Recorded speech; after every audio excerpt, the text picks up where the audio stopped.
అదరకొట్టే కారం రంగు రుచి ఆచి కారం పొడి. పదే పదే తెలంగాణ జాగృతి కవిత తన ఓటమికి కారకులు వారే అంటూ చెప్పుకొస్తున్న మాటలు బీఆర్ఎస్ పార్టీలో పెద్ద దుమారమే రేపుతున్నాయి. నిజామాబాద్ పార్లమెంటు స్థానానికి కవిత రెండోసారి పోటీ చేసిన సమయంలో పసుపు రైతులు పెద్ద ఎత్తున నామినేషన్ దాఖలు చేశారు. ఆమెపై అంతమంది నామినేషన్లు వేయడానికి సహకరించిందెవరు? కవిత వారి సమస్యలు వినడానికి సిద్ధంగా ఉన్నా కవితను అంతా తాము చూసుకుంటామని చెప్పి మోసం చేసిన ఆ ఎమ్మెల్యేలెవరు? అందుకే కవిత అక్కడ ఆ సమయంలో ఓటమి పాలయ్యారా? ఎప్పుడో ఓడిపోయిన కవిత విషయం ఎప్పుడు ఎందుకులే అనుకోవచ్చు.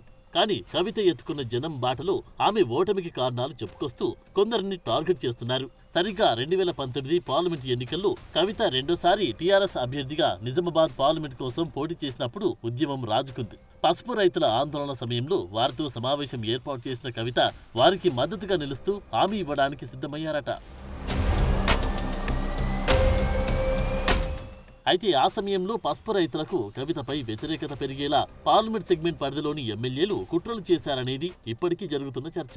ఆ సమయంలో పసుపు రైతులతో మీటింగ్ అంటూ ఏర్పాటు చేసి ఇటు కవిత మీటింగ్కి రాకుండా అటు పసుపు రైతులకు కవితపై కోపం పెరిగేలా చేసి రైతులు పెద్ద ఎత్తున కవితపై పోటీ చేసేలా చేశారట ఆ ఎమ్మెల్యేలు. కవితకు వ్యతిరేకంగా 178 మంది పసుపు రైతులు నామినేషన్ దాఖలు చేయడంతో ఉమ్మడి తెలుగు రాష్ట్రాల వాసులు నిజామాబాద్ పార్లమెంటు వైపు తిరిగి చూసేలా చేసింది.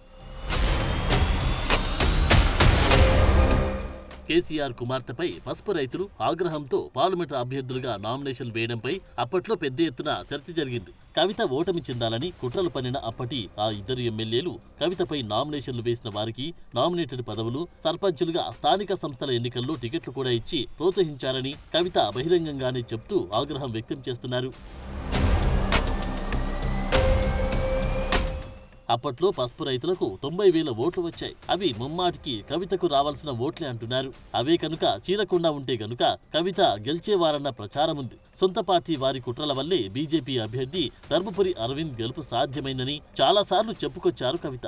అది అలా ఉంటే కవిత ఓటమికి ఆ ఇద్దరు ఎమ్మెల్యేలే కాకుండా కేసీఆర్ కి సన్నిహితులైన మరో ఇద్దరు ఎమ్మెల్యేలు డబ్బులిచ్చి మరీ కవిత ఓటమికి పన్నాగం పడ్డారని కవిత భావిస్తున్నారట. కవిత తన ఓటమికి జరిగిన కుట్రలపై తన అన్న కేటీఆర్ కు వివరించినప్పటికీ అలా ఎందుకు అనుకుంటావు, అలాంటిదేమీ లేదు అని సర్ది చెప్పారంట. స్వయాన తండ్రి కేసీఆర్ వద్ద వెళ్లి చెప్పలేనప్పటికీ అన్నతో షేర్ చేసుకున్న ఆ విషయాలను సీరియస్ గా తీసుకోకపోవడం ఆమెకు బాధ కలిగించిందట. పైగా రైతులు నామినేషన్ వేసిన సందర్భాల్లో స్క్రూటినీలో పలువురి దరఖాస్తులు తొలగించాల్సినప్పటికీ ముందుగానే వారిని పిలిచి తప్పొప్పులు సరిదిద్దించి నామినేషన్ల ఉపసంహరణ కాకుండా జాగ్రత్తలు తీసుకున్నారట. పైగా అప్పటి కలెక్టర్తో దగ్గరుండి అప్పటి ఎమ్మెల్యేలు కేసీఆర్ సన్నిహిత నేతలు దగ్గరుండి పనిచేయించారని కవిత ఆరోపిస్తున్నారు. ఇంతలా కవిత తనపై కుట్రలు చేసిన విషయాన్ని అటు తోబుట్టువుకు చెప్పినా పట్టించుకోకపోగా తనకు రాజకీయ భవిష్యత్తు లేకుండా చేయాలనే కుట్రతో పక్కనే ఉండి తండ్రి కేసీఆర్ కు తెలియకుండా వ్యవహారాలు నడిపారని కవిత ఆరోపిస్తున్నారు. ఆఖరికి తనపై పార్టీ వ్యతిరేక కార్యకలాపాలకు పాల్పడ్డారని, సస్పెన్షన్ వేటు వేయించి పార్టీ నుంచి దూరం చేశారు అనేది కవిత ఆరోపణ. అందుకే పార్టీ నుంచి బయటకు వచ్చి తన ఓటమికి తన రాజకీయ జీవితంపై దెబ్బతీసేందుకు ప్రయత్నించిన ప్రతి ఒక్కరిని జనం బాటలు టార్గెట్ చేస్తున్నారట. బీఆర్ఎస్ లో అవినీతి ఫైళ్లకు సంబంధించి కేటీఆర్, కేసీఆర్ వెనుక కుట్రలు జరుగుతున్నాయని చాలాసార్లు చెప్పినప్పటికీ లైట్ తీసుకున్నారని చెబుతున్నారట కవిత. అందుకే పార్టీ నుంచి బయటకు వచ్చాక ప్రజల్లో ఉండాలని, ప్రజా సమస్యలపై పోరాటం చేస్తూనే అవినీతికి పాల్పడిన కుట్రలు చేసిన మాజీ మంత్రులు, మాజీ ఎమ్మెల్యేలను టార్గెట్ చేస్తున్నారు. ఇక ఎక్కడా తగ్గేదిలే, అందరి గుట్టు బయట పెట్టడానికి సిద్ధమయ్యారని జనం బాటకు హాజరవుతున్న జనం అభిప్రాయపడుతున్నారు. మరి కవిత ఇంకెంతమంది గుట్టు బయట పెడతారు, ఎవరెవరిని టార్గెట్ చేస్తారో చూడాలి.